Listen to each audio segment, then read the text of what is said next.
Hi, എല്ലാവർക്കും നമസ്കാരം. നമുക്ക് മഴതോരും മുംബൈയിലെ അലീനയുടെയും മനുഷ്യങ്കൻ്റെയും നാളത്തെ നല്ലൊരു കഥ കേൾക്കാം. എല്ലാ ദിവസവും ചാനലിലൂടെ വീഡിയോ അപ്ലോഡ് ചെയ്യുന്നതാണ്. ചാനൽ ആദ്യമായി കാണുന്നവരാണെങ്കിൽ ഒന്ന് സബ്സ്ക്രൈബ് ചെയ്യണേ. വീഡിയോ ഇഷ്ടപ്പെടുവാണെങ്കിൽ ലൈക്ക് ചെയ്യണേ, കമൻറ്റ് ചെയ്യണേ. അങ്ങനെ ത്യാഗഭവനത്തിൽ പോയി അലീനയും രേവതിക്കുട്ടിയും എല്ലാവരും കൂടി ചിന്നുമോളെയൊക്കെ കണ്ട് മോളുടെ കുറച്ച് ഫോട്ടോസും വീഡിയോസും ഒക്കെ എടുത്തുകൊണ്ട് വരണേന്ന് മാമച്ചായനും ഗ്രേസി ആൻറ്റിയും പറഞ്ഞിട്ടുണ്ടായിരുന്നു. അതുപോലെ അവർ വീഡിയോസൊക്കെ കൊണ്ടുവന്ന് അങ്കിളിനെ ആൻറ്റിയും കാണിക്കുകയാണ്. അവർക്ക് ഒരുപാട് ഇഷ്ടപ്പെടുന്നു. മോള് കുറച്ചും കൂടി വളർന്നു സുന്ദരിയായിട്ടുണ്ടെന്നൊക്കെ പറയും. മോൾക്ക് എല്ലാവരുമായിട്ട് നല്ല അടുപ്പമായിരുന്നു. രോഹിത്തോട്ടായിരുന്നു മോള് കൂടുതലും സമയം കളിച്ചേ ചെയ്തെന്ന് പറയും. എനിക്ക് മോളെ ഒരുപാട് ഇഷ്ടപ്പെട്ടെന്ന് പറയും. അത് ശരിയാണ്, അവൾ ഒരു തവണ ഒരാളെ കണ്ടാൽ മതി, പെട്ടെന്ന് ഇണങ്ങുന്ന കൂട്ടത്തിലാണെന്ന് പറയും. അങ്ങനെ മോൾക്ക് സ്വീറ്റ്സൊക്കെ മേടിച്ചു കൊടുത്തോ? പിന്നെ മോൾക്ക് മാത്രമല്ല ആൻറ്റി, അവിടെയുള്ള എല്ലാ കുട്ടികൾക്കും അലീന ചേച്ചിയൊക്കെ സ്വീറ്റ്സും ഫ്രൂട്ട്സും ഒക്കെ മേടിച്ചു കൊടുത്തെന്ന് പറഞ്ഞു. അങ്ങനെ എല്ലാവരോടും അവിടുത്തെ വിശേഷങ്ങളൊക്കെ ആൻറ്റി ചോദിക്കുന്നുണ്ട്. എല്ലാവർക്കും ഇഷ്ടപ്പെട്ടെന്നൊക്കെ പറയുന്നുണ്ട്. അതിനുശേഷം രോഹിത് ഇങ്ങനെ മാറി നിൽക്കുകയാണ്. ആ സമയത്ത് രേവതിക്കുട്ടി അങ്ങോട്ട് ചെല്ലും. അല്ല, എന്താ മാറി നിൽക്കുന്നത്? ഒന്നുമില്ലെന്ന് പറയും. അല്ല എന്താ അല്ല, ഞാൻ ആദ്യം കരുതിയതേ നിങ്ങളൊരു മുരടനാണെന്ന്, പക്ഷേ ഇപ്പം എനിക്കതിൽ ഇച്ചിരി മാറ്റമുണ്ടെന്ന് പറയും. അതെന്താ അങ്ങനെ തോന്നാൻ? ഇപ്പം എന്നെ അങ്ങനെ കണ്ട് തോന്നുന്നുണ്ടെന്ന് ചോദിക്കും. ഇപ്പം വലിയ കുഴപ്പമൊന്നുമില്ലെന്ന് തോന്നുന്നു. അതെ, ഈ തെറ്റായ കൂട്ടിലൊന്നും ചെന്ന് ചാടരുത്, അതുകൊണ്ടാണ് ഇങ്ങനെയൊക്കെ ആയി പോകുന്നതെന്ന് പറയും. എനിക്ക് അന്നൊരു അബദ്ധം പറ്റിയതാണ്. ഞാൻ ഒരിക്കലും അങ്ങനെയൊന്നും ഒരു കൂട്ടുസെറ്റിൽ പോയി വീഴരുതായിരുന്നു. എന്തായാലും സംഭവിച്ചു പോയി. ഇനി അതൊക്കെ ഓർമ്മ വേണം. തെറ്റായ ഒരു കൂട്ടുസെറ്റിലൊന്നും ചെന്ന് ചാടാതെ നല്ലോണം പഠിച്ച് നല്ലൊരാളാവണം. പറയുന്ന ആൾക്ക് ഭയങ്കര ഉപദേശമാണല്ലോ എന്നൊക്കെ ചോദിക്കും. രേവതിക്കുട്ടിയെ അങ്കിളിനും ആൻറ്റിക്കും വലിയ കാര്യമാണല്ലേ, പിന്നെ എന്നോട് വലിയ സ്നേഹമാണ്. അതുകൊണ്ടല്ലേ അന്ന് അലീന ചേച്ചിയെ പോലീസുകാർ പിടിച്ചുകൊണ്ട് പോയപ്പോൾ ഞാൻ പറഞ്ഞതുകൊണ്ട് മാത്രമാണ് അന്ന് അങ്കിളും ആൻറ്റിയും സ്റ്റേഷനിൽ നിന്ന് വരാൻ തയ്യാറായെന്ന് പറയും. അത്രയ്ക്ക് സ്നേഹമാണോ രേവതിക്കുട്ടിയോട്? എന്നെ അങ്ങനെ ഒരു തവണ എന്നെ പരിചയപ്പെട്ടാൽ പിന്നെ ആരും എന്നെ മറക്കത്തില്ലെന്ന് പറയും. അങ്ങനെയാണോ? പിന്നെ എന്നൊക്കെ അവർ തമ്മിൽ സംസാരിക്കുന്നുണ്ട്. അപ്പം രോഹിത്തിന് മനസ്സിലാവും ഗ്രേസി ആൻറ്റിയുടെയും മാമച്ചൻ്റെ മനസ്സിൽ രേവതിക്കുട്ടിക്ക് ഒരു മകളുടെ സ്ഥാനമാണെന്നുള്ളത് രോഹിത് അവിടെ തിരിച്ചറിയുകയാണ്. കാരണം സ്വന്തം വീട്ടിൽ അലീനയോട് എങ്ങനെയാണ് വീട്ടിൽ വൈജയന്തി പെരുമാറുന്നതെന്ന് ഓർക്കുമ്പം ഇവിടെ രേവതിക്കുട്ടി രാജകുമാരിയെ കണക്കാണ് രേവതിക്കുട്ടി അവർ കൊണ്ട് നടക്കുന്നത്. അതിനുശേഷം സ്റ്റാൻലിയെ കാണാനായിട്ട് കൊട്ടാരമുറ്റത്ത് ഔസേപ്പച്ചൻ്റെ വീട്ടിലോട്ട് വരികയാണ് ഗോവർദ്ധനനും ബാലേന്ദ്രനും കൂടി. അവർ കോളിംഗ് ബെൽ അടിക്കുന്ന സമയത്ത് ആൻസി വന്ന് വാതിൽ തുറക്കും. എനിക്ക് സ്റ്റാൻലി ജോസഫിനെ ഒന്ന് കാണണമെന്ന് പറയും. കയറി വരുമെന്ന് പറയും. അങ്ങനെ അകത്തിരിക്കും. ആ സമയത്ത് സ്റ്റാൻലിയുടെ അച്ഛൻ ഔസേപ്പച്ചനാണ് ഇറങ്ങി വരുന്നത്. എന്താ കാര്യം? എനിക്ക് സ്റ്റാൻലി ജോസഫിനെ ഒന്ന് കാണണമെന്ന് പറയും.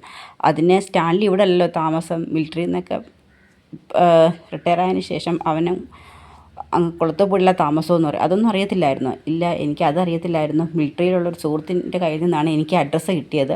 ആ അഡ്രസ്സ് പ്രകാരം ഞാൻ ഇങ്ങോട്ട് വന്നതെന്ന് പറയും. ആ സമയത്താണ് നമ്മുടെ ആൻസിയുടെ ഹസ്ബൻഡ് അങ്ങോട്ട് വരുന്നത്, റോയിച്ചൻ. അല്ല, എന്താ അപ്പച്ചാന്ന് ചോദിക്കും. നമ്മുടെ സ്റ്റാൻലി അന്വേഷിച്ച് വന്നതാന്ന് പറയും. അതിന് സ്റ്റാൻലി ചാൻ ഇവിടെ അല്ല താമസം, കുളത്തൂപ്പുഴയ്ക്കാന്ന് പറയും. ഞാനത് പറഞ്ഞായിരുന്നു. ആ അഡ്രസ്സ് ഒന്ന് എനിക്ക് ലൊക്കേഷൻ മാപ്പ് അയച്ചു തന്നാൽ മതിയെന്ന് പറയും. എനിക്ക് അതൊന്ന് ചെയ്തു കൊടുക്കാൻ പറയും. അങ്ങനെ റോയിച്ചൻ സ്റ്റാൻലി ജോസഫിൻ്റെ വീട്ടിലേക്കുള്ള അഡ്രസ്സും ഒരു ലൊക്കേഷൻ മാപ്പൊക്കെ അയച്ചു കൊടുക്കുകയാണ്. അതിനുശേഷം പുറത്ത് ഡ്രൈവർ എങ്ങാനുണ്ടോ? ഇല്ല, എൻ്റെ അളിയനാണ് ഗോവർദ്ധനൻ. അങ്ങനെ കോഫിയെ കൊണ്ട് കൊടുക്കുന്നുണ്ട്. എന്താ ഇപ്പോൾ സ്റ്റാൻലിയെ കാണേണ്ട അത്യാവശ്യം വല്ലതും ഉണ്ടോ എന്ന് ചോദിക്കും. എനിക്ക് പുള്ളിയെ പേഴ്സണലായിട്ടൊന്ന് കാണണം എന്ന് പറയും. ശരി, എങ്കിൽ ഞങ്ങൾ ഇറങ്ങട്ടെ എന്ന് പറഞ്ഞ് കോഫിയെല്ലാം കുടിച്ചതിന് ശേഷം ബാലേന്ദ്രൻ അവിടെ നിന്ന് ഇറങ്ങുകയാണ്. ആ സമയത്ത് ഗോവർദ്ധനൻ ചോദിക്കും, ഇനി എങ്ങോട്ടാണ് ബാലേട്ടൻ നമ്മൾ പോകുന്നത്? ഇനിയാണ് ഗോവർദ്ധനൻ നമ്മൾ പോകുന്നത്. നമുക്ക് കുപ്പിയിൽ അടച്ചേക്കുന്ന ഭൂതത്തിനെ പുറത്തിറക്കണ്ടേ? അതിന് കുളത്തൂപ്പുഴ പോകണമെന്ന് പറയും. കുളത്തൂപ്പുഴയല്ലോ? ഭൂതം അവിടെ ഉള്ളത്. കുപ്പി തുറന്ന് ഭൂതത്തിനെ പുറത്തിറക്കണമെന്ന് പറയും. അങ്ങനെ അവർ രണ്ടുപേരും കൂടി നേരെ കുളത്തൂപ്പുഴയ്ക്ക് പോവുകയാണ്, അലീനയുടെ അച്ഛൻ സ്റ്റാൻലി ജോസഫിനെ കാണാനായിട്ട്. അത് കഴിഞ്ഞിട്ട് നമ്മുടെ കൈതക്കൽ മാളിക വീടാണ് കാണിക്കുന്നത്. അങ്ങനെ അവിടെ എല്ലാവരും ഇരുന്ന് ഫുഡ് കഴിക്കുകയാണ്. ആ സമയത്ത് വൈജയന്തിക്ക് നല്ല ദേഷ്യമുണ്ട്. കാരണം വൈജയന്തിയുടെ അനുവാദം ഇല്ലാതാണ് കുട്ടികളെല്ലാം കൂട്ടിക്കൊണ്ട് അലീന എറണാകുളത്ത് പോയിരിക്കുന്നത്. ആ ദേഷ്യത്തിലാണ്. ഉടനെ മനു വന്നിട്ട് ചോദിക്കും, ആൻറ്റി ഫുഡ് കഴിക്കുന്നില്ലേ? എനിക്കൊന്നും വേണ്ട. എന്താ ആൻറ്റി കാര്യം? എൻ്റെ അടുത്ത് ചോദിക്കാതെ എന്നെ അനുവാദം ഇല്ലാതാണ് അവൾ പിള്ളേരെല്ലാം വിളിച്ചുകൊണ്ട് എറണാകുളത്ത് പോയേക്കുന്നത്. അവളൊരു അഹങ്കാരം. അവളല്ലേ ഇപ്പോൾ അവിടുത്തെ കാര്യക്കാരി, ഭരണക്കാരി. അവൾ പറയുന്നില്ല എൻ്റെ മക്കളും കേൾക്കത്തോളം നോക്കും. അതിന് അലീന തെറ്റൊന്നും ചെയ്തില്ലല്ലോ ആൻറ്റി. അങ്കിൾ അവിടെ 2 ദിവസം ഇല്ലാത്തതുകൊണ്ട് കുട്ടികളുമായിട്ടൊരു രേവതിക്കുട്ടിയുടെ വീട്ടിലോട്ടൊന്ന് പോയി. അലീനയ്ക്ക് അറിയാത്ത വീടൊന്നും അല്ലല്ലോ അത്. അവരവിടെ സുരക്ഷിതമായിരിക്കും. എന്തിനാ കണ്ണി കണ്ടുള്ളമാരുടെ വീട്ടിൽ പോകുന്നത് എന്നൊക്കെ അലീന ചോദിക്കുന്നുണ്ട്. ആ സമയത്ത് കമലയും പറയും, അത് ശരിയാ, അവളാണല്ലോ ഇപ്പോൾ കാര്യങ്ങൾ നിയന്ത്രിക്കുന്നത്. ബാലേന്ദ്രൻ്റെ മാനസപുത്രി അല്ലേ എന്ന് ചോദിക്കും. ബാലേന്ദ്രൻ ഞങ്ങളുടെ മോളോ? അപ്പോൾ രഞ്ജിനി പറയും, അതിന് അലീന ബാലേന്ദ്രൻ ഞങ്ങളുടെ മകളല്ലല്ലോ.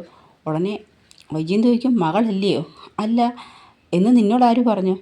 അതേന്നേ, ബാലേന്ദ്രൻ്റെ മകളല്ല അലീനയെന്ന് ചോദിക്കും. ഉടനെ ശിവേട്ടനും മനു അനങ്ങാതിരിക്കുകയാണ്.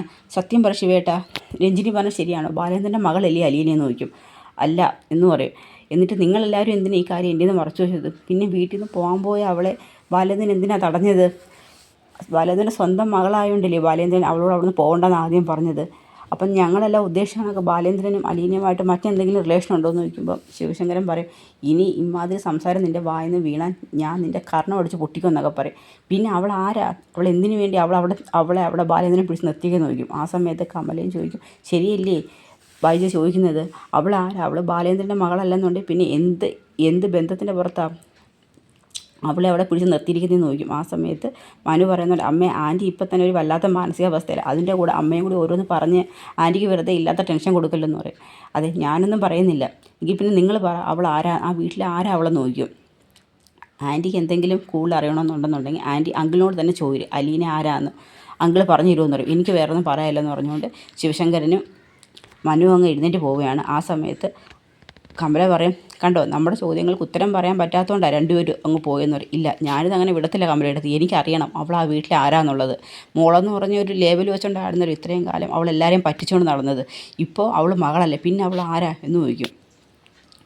ആ സമയത്താണ് കമല ശിവശങ്കരൻ്റെ റൂമിലോട്ട് വരുന്നത്. സത്യം പറ ശിവേട്ടാ, ബാലേന്ദ്രൻ്റെ മകളല്ലേ അലീനെന്ന് ചോദിക്കും. അതല്ലേ ഞാൻ കുറച്ച് മുമ്പ് നിന്നോട് പറഞ്ഞത് അല്ലെന്നുള്ളത്. പിന്നെ എന്തിനാ അവൾ ആ വീട്ടിൽ നിന്ന് പോകാതെ നിൽക്കുന്നത്? ബാലേന്ദ്രൻ്റെ മകളാണെന്നുള്ള ഇതിലല്ലേ അവൾ ഇത്രയും നാളാ വീട്ടിൽ പിടിച്ച് നിർത്തിയിരുന്നത്. എന്നിട്ട് ഇത്രയും നാളും നിങ്ങൾക്ക് ആ സത്യം അറിയാമെന്ന് ചോദിക്കും. ഞങ്ങൾ ബാലേന്ദ്രൻ്റെ ഭാഗത്ത് സത്യമുണ്ട്, അതുകൊണ്ട് ഞങ്ങൾ അയാളുടെ കൂടെ എന്ന് പറയും. ഞങ്ങളോ? അപ്പം മനുവിന് ഈ സത്യമൊക്കെ അറിയാമെന്ന് ചോദിക്കും. അറിയായിരുന്നു, അവൻ പണ്ടേ ബാലേന്ദ്രൻ്റെ ആളാണല്ലോ.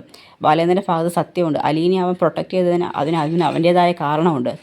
ആ സത്യം ഇത് സത്യമാണെന്ന് പറയും. ഉടനെ കമല പറയും, എന്നിട്ട് അങ്ങൊരു കാര്യം നിങ്ങൾ എന്തുകൊണ്ട് എൻ്റെ അടുത്ത് പറഞ്ഞില്ല? ബാലേന്ദ്രൻ്റെ മകളല്ല അലീന എന്നുള്ള സത്യം നിങ്ങൾക്ക് അറിയാവുന്നുള്ളത്.